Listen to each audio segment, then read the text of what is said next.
Hello বন্ধুরা, আবার একটি ব্যস্ততম দিনের শুরু।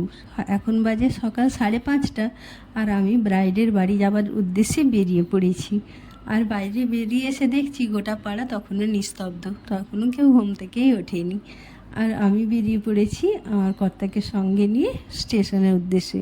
আমাকে কর্তা এসেছিলো স্টেশনে ছাড়তে, এসে দেখছি ট্রেন দাঁড়িয়েই ছিল, উঠে পড়লাম ট্রেনে।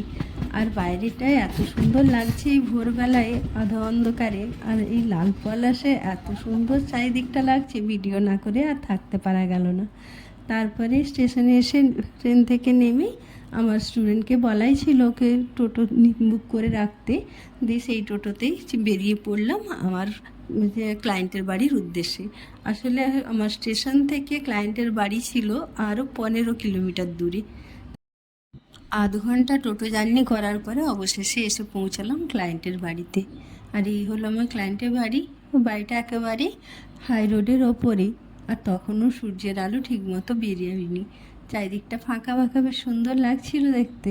আমরা বাইরে দাঁড়িয়ে একটু ভিডিও করে নিলাম। যাই হোক, চলুন এবারে ভেতরে যাওয়া যাক, কেন ব্রাইডকে রেডি করতে হবে হলদির জন্যে। আর এই হলো আমাদের ব্রাইড। ওর বৃদ্ধি হয়ে গিয়েছিল, কেন বৃদ্ধিটা তো আপনারা সকলেই জানেন অনেক সকালে হয়। তারপরে রেডি করলাম আমার ব্রাইডকে হলদি লুকের জন্য। ওর আসলে দুটো হলদি লুক হবার ছিল, তাই প্রথমবারই এই লুকটাতে করেছি। কেমন লাগছে অবশ্যই কমেন্ট করে জানাবেন। আর যদি ভালো লাগে তাহলে প্লিজ একটা লাইক করে আমার চ্যানেলটিকে সাবস্ক্রাইব করে আমার পাশে থাকবেন। এরপরে ওর ব্রাইডাল লুকটাও আপনাদের সাথে অবশ্যই শেয়ার করব। আপনারা সঙ্গে থাকবেন, পাশে থাকবেন। দেখা হবে পরের ভিডিওতে ওর ব্রাইডাল লুক নিয়ে। আর এরপরে আরও অনেক কিছুই আছে ভিডিওতে, কেননা এই বাড়ি থেকে ওর ভেন্যু রয়েছে আরও 30 কিলোমিটার দূরে।